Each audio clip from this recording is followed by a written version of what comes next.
নমস্কার, আমি শান্তনু পাত্র। তোমরা এখন দেখছো অ্যাম্বিশন স্টাডি। আজকে আমরা সলভ করব কলকাতা পুলিশ প্রিলিমিনারি 2024-এর 46। এটা খুব ডিফিকাল্ট একটা অঙ্ক, আমি সহজ করে তোমাদের বোঝানোর চেষ্টা করব।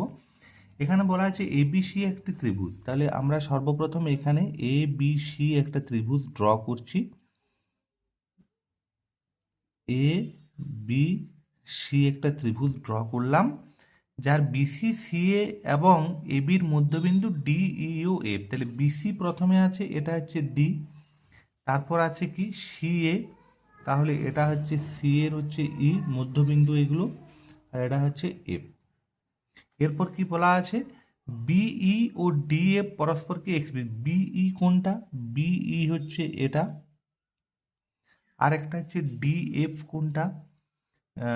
বিই আর ডিএফ। তাহলে এই বিই আর ডিএফ পরস্পরকে এটা এক্স বিন্দুতে ছেদ করেছে, এই বিন্দুটা।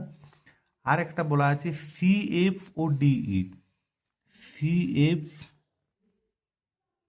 ও ডিই এরা পরস্পরকে ওয়াই বিন্দুতে ছেদ করেছে, তাহলে এটা ওয়াই। তাহলে এটা আমাদের এইটা থাকছে এক্স ওয়াই। এই এক্স ওয়াইয়ের সাথে বলছে অপশানগুলো যে এই এক্স ওয়াই দৈর্ঘ্য কত, প্রত্যেকটাই দেখো বিসির সাথে রিলেশন আছে। এটাকে সঠিক নিয়মে আনতে গেলে একটু জটিল হয়ে যায়।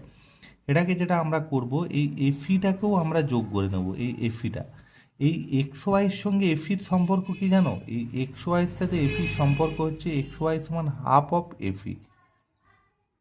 আবার এই এফির সাথে এই বিসির সম্পর্কটা হচ্ছে হাফ অফ বিসি। তাহলে আমরা স্পষ্টতই দেখতে পাচ্ছি এই যে হাফ অফ এই যে এফি আছে, এই এফির জায়গায় আমরা হাফ অফ বিসি বসিয়ে দিতে পারি, তাহলে হচ্ছে 1/4 অফ বিসি। এটা না একটা জ্যামিতিক, তোমাদের জ্যামিতিক একটা সূত্র আছে, আমি ওই সূত্রের মধ্যে যাচ্ছি না। আমি শুধুমাত্র এই পার্টিকুলার অঙ্কটার জন্যই তোমাদেরকে বললাম যে এক্স ওয়াই সমান হবে 1/4 অফ বিসি। তার কারণ ওই সূত্রটাকে আমরা বোঝাতে গেলে আমাদের অনেকটা টাইম লেগে যাবে।